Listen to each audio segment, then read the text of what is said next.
Yeah, cruising in the ocean with my fellas, waving at the shore, we got all them people jealous. They see that we shining from way over yonder. Gotta thank my father, my sponsor, for putting me on board and also giving me the capability to live life with no fear, create buzz with no beer. God is the reason why I live like this. Now everybody hating me, now I feel like Chris. Working out, eating right, now I look like this. Phone filled with different numbers, now my ex all pissed. Now I'm playing, she don't care cause she move like this. Man, I ain't hating cause she bad, man, we all ruthless. Man, I got money in my pocket, diamonds on my pinky and that brain. WWE Talk presents your boy, Josiah Willis, recapping the last edition of these wrestling show recaps.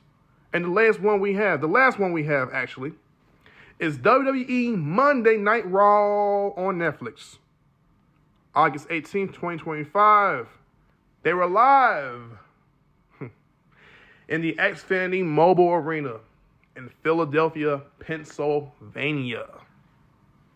Yeah, man. You know, as you guys know in the last video, I said I am not going to mention the B&O connection. I'm sorry. I need to start with my shots. I'm being very petty. I'm noticing that. I'm being very petty. I'm the petty king. I apologize for that. But, yeah, this time, no more mentions of them. And if you know their names, good. If you don't, it's not need to be said for right now. Here we go. We're going to get into it. We kick off Monday Night Raw with The Vision. Seth Rollins' group, The Vision, comes out with Braun Breaker, Bronson Reed, and Paul Heyman. Paul Heyman's calling himself the Oracle.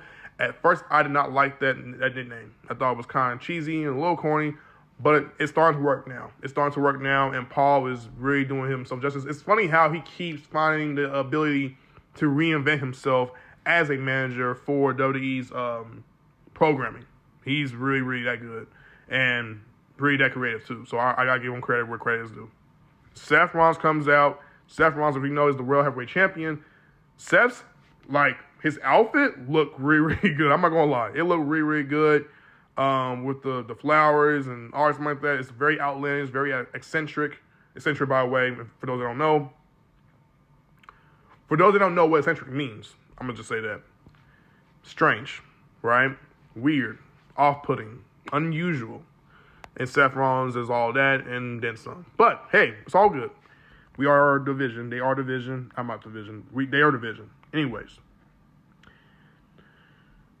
We see a back and forth with them and Jey Uso. Jey Uso comes out. Paul Heyman is hyping them up. He puts over, prior to Jey Uso coming out, he puts over Braun Breaker, puts over Bronson, puts over Seth, and then Jey, and before Seth can go about speaking on a promo, Jey Uso comes out from the crowd, and the people were yeeting with him. He got the kids to yeet alongside with him. Cool. Okay, that's cool. I thought that was cool. You know, I'm not hating on Jey. Loving the segment. Jey is doing his thing. I think Jey didn't sound too winded from what I can hear. He didn't sound too winded, so that's a plus. So yeah, man, he called Braun Breaker a little dog that he will keep on the porch. That was hilarious.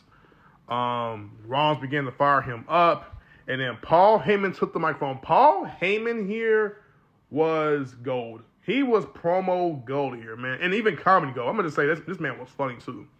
This man mentioned about how in this arena, or how in Philly, that he created a well-known promotion that was entitled ECW, okay? And ECW has some legends there, man. He has some legends there. He mentioned the names of Sandman, Sabu, R.I.P. Sabu, by the way, Robin Dam, the Dudley Boys.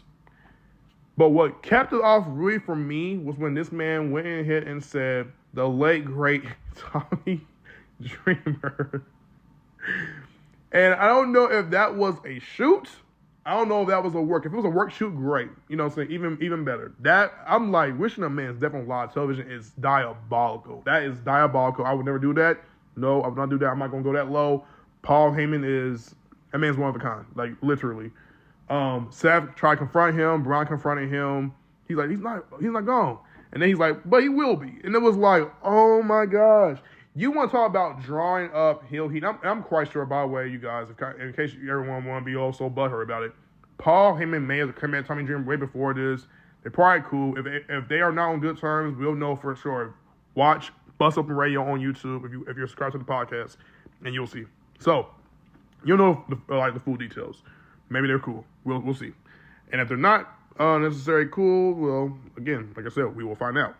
Anyways. Challenges Jey Uso to face Braun Breaker in an Extreme Rules match. Jey Uso accepts this, and it's going to be done for the main event of this week's Raw. All right.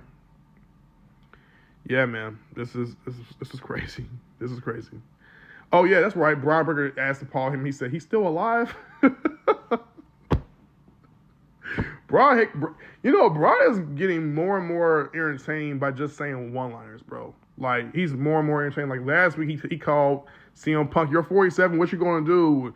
LA Knight, you're 41, 42, whatever. You're 100 years combined. Y'all can't beat me. I thought it was great. Keep going. Keep going, Braun. You'll find your niche. My guy. All right, the first match to kick off Raw was Io Sky versus Raquel Rodriguez. Backstage, we saw Asuka apologize, Io, for pushing her last week. The WWE seems to be planting the seeds for an Asuka and Io feud. Me personally, and this is what BZ and Larry said, didn't make any sense. Sorry for mentioning them. Oh my gosh. The days should not be named. I don't even know why I'm bringing them up. Oh my gosh. I'm going to say two people with no names. Mention Io going against Asuka was dumb. It didn't make any sense. And here I'm going to say, I love it. You know why I love it? Because it's interesting. Asuka being a babyface is cool. Nothing wrong with being a babyface. But her being a heel while Io is babyface and Io is, at this point in time, more over than Asuka if we're keeping it real, it makes all the more sense in the world. It's going to elevate both women and it's going to give WWE an entry to look at, wrestlers who are of the Japanese origin do their thing. And they're awesome. And by the way, listen, don't come at me about the race aspect. I love all ethnicities. I'm not that guy. At all. Okay. So yes, man, we're getting that few tease, and I can't wait to see it blow up. So Io and Raquel, be my last week. Io and Raquel have a pretty solid match, in the ring.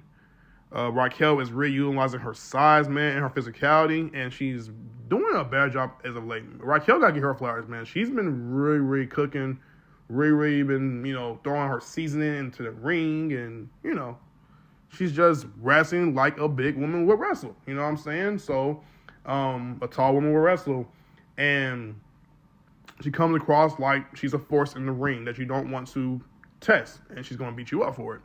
So I like that. Other than that, Io overcame the odds, hit her over the moonsault, pinned her 1 for 3. Like I said, good match, but then they also had to get involved. We saw Raquel and Roxanne attack her, beat her down, and when it looked like they was going to get the upper hand, we think Asuka's going to come out, Kyrie's going to come out, none of them come out, Rhea comes out. Rhea Ripley, Io's, at this point in time, her best rival, comes out to, make the save, come to her aid, and, get the whole entire, Judgment Day out there. The crowd loves Rhea. Anytime you hear that, this is my brutality, the crowd pops loud. They should put that mirror out there that they be doing for pay-per-views and put that for Rhea, because, boy, it'd be loud. So, it's cool. Cool. It's the aura. Alrighty. And by the way, Io and Raquel, this was their first match on the main roster, which is crazy when you think about that. But I could have sworn, didn't they? They did wrestle in NXT. I'm tripping. Yes, they did wrestle in NXT. I was going to say, they didn't wrestle in NXT. So yeah, they did. And that's when Raquel actually beat her for the NXT title. I remember that. Yep, she sure did. Crazy. Like I said, strong match. Io has to be arguably the female wrestler of the year. We'll see. I might go with somebody else, but we'll see. We will see. All right. Here we go.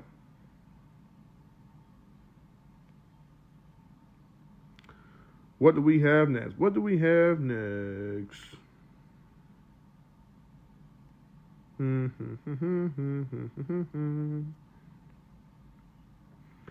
Penta took on Xavier Woods. They got this whole New Day storyline going on with Penta.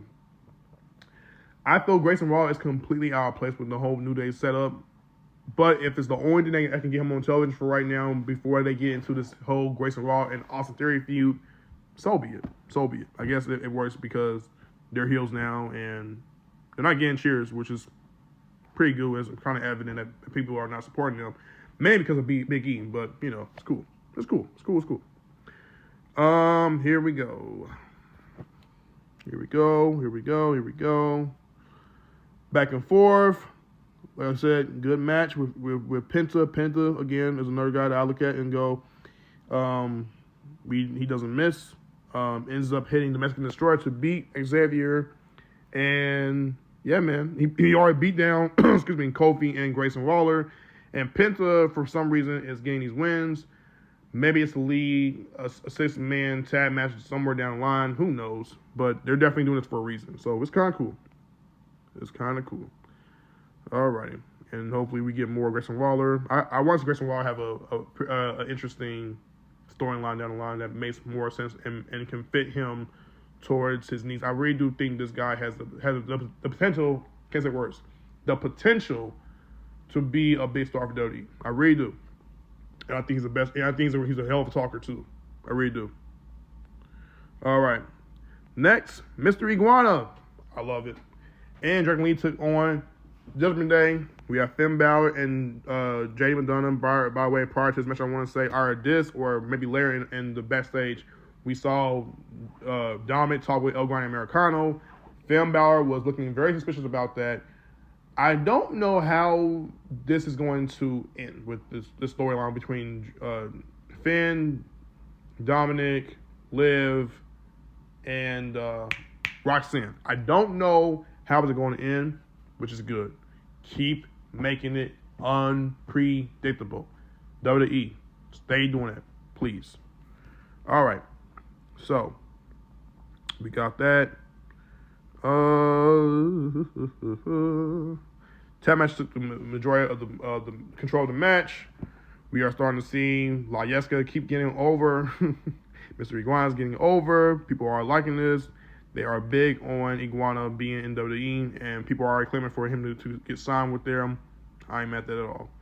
So we see that a post-match beatdown happens between wrestlers. We see Dominic Mysterio getting involved. El Hijo del Vikingo makes his official, I wouldn't say his Raw debut, but essentially he makes his official Raw appearance doing some physicality, which is cool. He beat down Dominic Mysterio until the numbers game got the advantage, and they were all beaten down. So all babyfaces had to crumble tonight. It just happens. It happens. It is what it is. All right. Moving on from there, we get into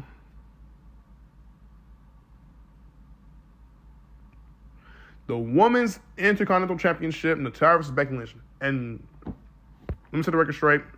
I mentioned how we got Natty for AAA. We didn't get Natty for WWE. We got Natalya. Unfortunate. It is a little unfortunate, but it's whatever. Solid match again. But before we get into this, hold on. I'm kind of like pushing a little too fast. We saw a Veil package with Bayley. This was one of the best things I've seen on Monday Raw in a good while. And I'm loving what they're doing with Bayley's character.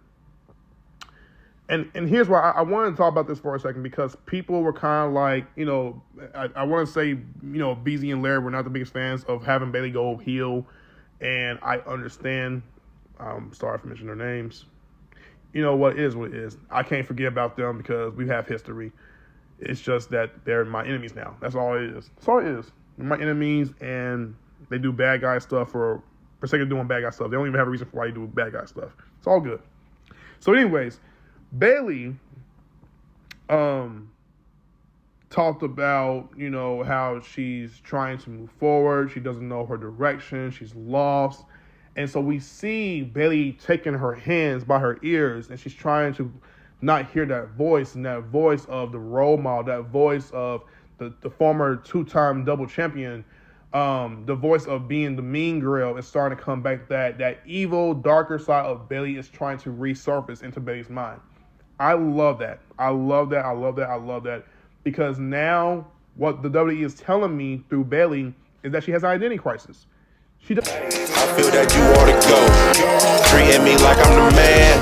I feel like you ought to go. The things that you do with your hands, I feel like you ought to go. The way that you twerk when you dance, I feel that you ought to. I feel that you ought to go. Treating me like I'm the man. I feel like you ought to go. The things that you do with your hands, I feel like you ought to go. The way that you twerk when you dance, I feel that you ought to go. Baby, you show it. That's for real. To me. And I can't keep it low key. See, everything you do to me is crazy.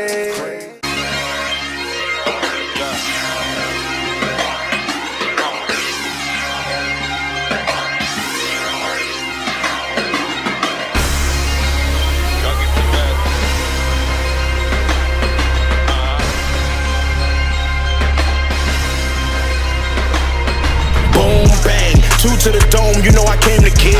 And all the DJs and beat makers know the drill. Your boy back, they all run like sawmill. This beat was just sent to me, this was a fresh kill. But you ain't know when I load up, I act wild. Like draw form, my screen kicks like a bad child. It's time to relocate, but not the eastbound.